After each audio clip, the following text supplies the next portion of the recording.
Hey guys, I am Komal Agarwal and you are watching NEET igniter. तो आज हम बात करने वाले हैं ऑटोनॉमिक नर्वस सिस्टम के बारे में। तो ऑटोनॉमिक नर्वस सिस्टम जो है वो जनरली हमें याद नहीं हो पाता, तो मैं उसके लिए ट्रिक लेकर आई हूँ ऑटोनॉमिक नर्वस सिस्टम से रिलेटेड।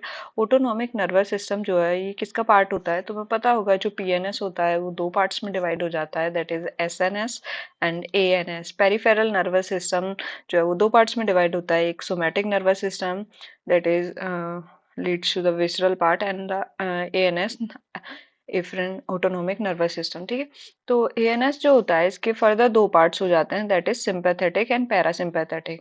क्या? Sympathetic and parasympathetic.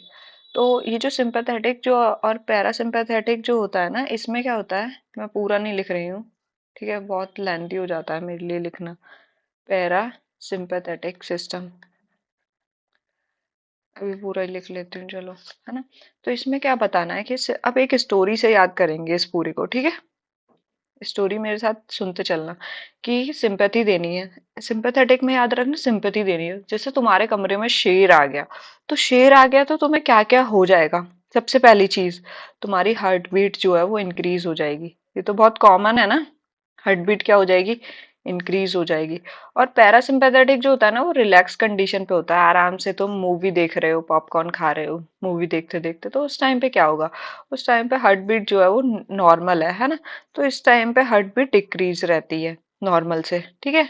और जैसे कि अब सिंपैथेटिक नर्वस सिस्टम के टाइम पे और क्या क्या होता है, तो प्यूपिल का डायलेशन हो जाता है। जो प्यूपिल होती है, जैसे तुम्हारी आंखें चौकन्ना रह जाएंगी कि क्या शेर आ गया यहाँ पे। और यहाँ पर क्या हो जाएंगी, इसके कंपैरिजन में, सिंपैथेटिक के कंपैरिजन में ये कॉन्स्ट्रिक्ट हो जाएंगी जो पीपल है हमारी, ठीक है। तो दो डिफरेंस तुम्हें पता चल गए होंगे। अब देखिए जो तीसरा डिफरेंस है वो होता है कि जो हमारा सीक्रेशन होता है। जैसे अब तुम्हारे आगे शेर आ गया, तो ये थोड़ी है कि तुम्हें पानी की प्यास लग रही है, तुम्हारा मुंह सूख जाता है, ड्राई हो जाता है सब कुछ, मतलब जितना भी काम है ना, क्योंकि हमारे बॉडी को एक मतलब सेंस जाता है कि भाई सब कुछ को छोड़ो, पहले भागो, है ना। जो भी कुछ है पहले उसे एनर्जी प्रोवाइड करो और भागो उस सिचुएशन से, है ना, क्योंकि वो डरावनी कंडीशन है। तो इस टाइम पे क्या होता है, जीआईटी का जितना भी वो है वो सब कुछ स्टॉप हो जाएगा, इनिबिट कर देता है। तो ये देखो, टीयर, सलाइवा, है ना, और जो भी गैस्ट्रिक एंड पैनक्रियाटिक ग्लैंड्स होती है ना, और इंटेस्टाइनल ग्लैंड्स, हाँ। तो इन सब का जो सीक्रेशन है वो क्या होगा, अगर हम सिंपैथेटिक में देखेंगे तो वो जो है सिंपैथेटिक के केस में इनिबिट हो जाएगा, इनिबिट। और इसके केस में जब रिलैक्स टाइम पे है तो कहेंगे रिलैक्स टाइम पे क्या हो रहा है कि हाँ भाई डाइजेस्ट करवाओ जितना खाना खा लिया है तुमने उसे। तो इस टाइम पे एक्सिलरेट हो जाता है इन सब का सीक्रेशन जो होता है, ठीक है।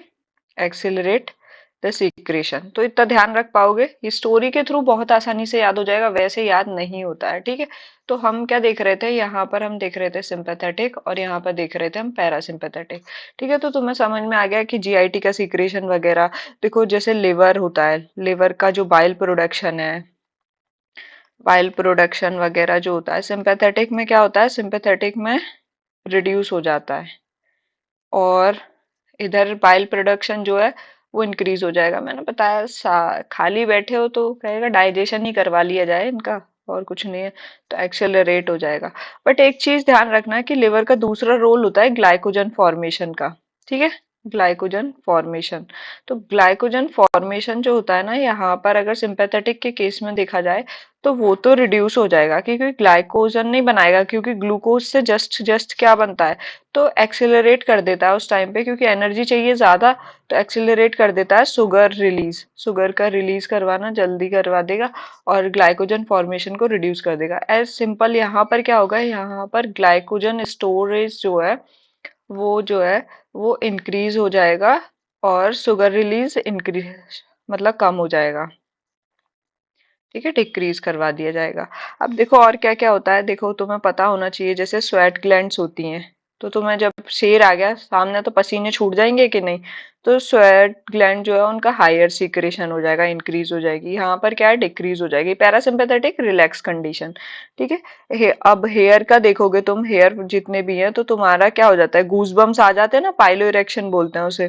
ठीक है। तो इसमें अगर सिंपैथेटिक के कंडीशन पे क्या है, इरेक्ट। पता है तुम्हें इसकी कंडीशंस पता है पहले क्या होता था? पहले बॉडी हेयर बहुत ज्यादा होते थे, तो जैसे ही कोई हमारा प्रेडेटर आता था हमें खाने या फिर कुछ भी करने, तो हम अपने हेयर्स को ऐसे खड़ा कर लिया करते थे। तो एक डरावना सा स्ट्रक्चर फील होता था जिससे सामने वाला डर सके। बट अभी उतने बॉडी हेयर नहीं है तो मतलब डराने के काम नहीं आता है ना। तो हाँ, तो ये इरेक्ट हो जाता है सिंपैथेटिक के कंडीशन में, मतलब गूज बम्स हो जाते हैं तुम्हारे उसको। और साइंस की टर्म्स में उसको पाइलो इरेक्शन बोलते हैं। ठीक है। तो और यहाँ पर जो है वो मतलब ऑब्लिक रहेंगे। ठीक है। इतना समझ गए? और भी कुछ बता देती हूँ मैं। जैसे कि हमारा यहाँ पर सिंपैथेटिक है और यहाँ पर पैरासिम्पैथेटिक है। तो इसके केस में जो हेयर तो बता दिए मैंने तुम्हें, ब्रोंका है। तो ब्रोंकाई जो होंगे, अगर इसके केस में देखोगे सिंपैथेटिक के केस में डायलेट हो जाएंगे, बट इसके केस में कॉन्स्ट्रिक्ट हो जाएंगे, as same as the people. ठीक है। ध्यान रखना। अब यूरिनरी ब्लैडर का जो है, मैं तुम्हें यूरिनरी ब्लैडर का केस बताती हूँ। देखो, जब तुम्हें भागना होगा ना, जब तुम्हारे सामने कोई आ गया, ठीक है, तो यूरिनरी ब्लैडर जो है वो मतलब रिलैक्स हो जाता है इस टाइम पे। और इस टाइम पे कॉन्स्ट्रिक्ट रहता है पैरासिम्पेथेटिक के टाइम पे। और इस पे एक और चीज ध्यान रखना कि यहाँ पर जो होता है कि ये मिक्चुरेशन को इनिबिट कर देता है। सिंपैथेटिक वो वाला जो होता है मिक्चुरेशन जो होता है, वो स्टॉप करा देगा, इनिबिट। सलाइवा वलाइवा सब कुछ रुक गया तो ये भी रुक जाएगा। और यहाँ पर प्रमोट हो जाता है, प्रमोट मिक्चुरेशन।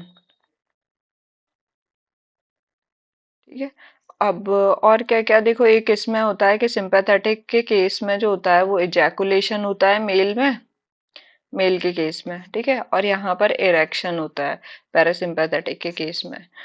बस इतना याद रखना। तो अगर पसंद आई हो तो। और एड्रेनलिन का तुम्हें तो पता होगा, एड्रेनलिन जो होती है वो स्टिमुलेट हो जाती है। वही तो होता है फियर फाइट फ्लाइट हार्मोन। और यहाँ पर नो एक्शन, कोई एक्शन नहीं कर रही होगी एड्रेनलिन। तो पसंद आई होगी।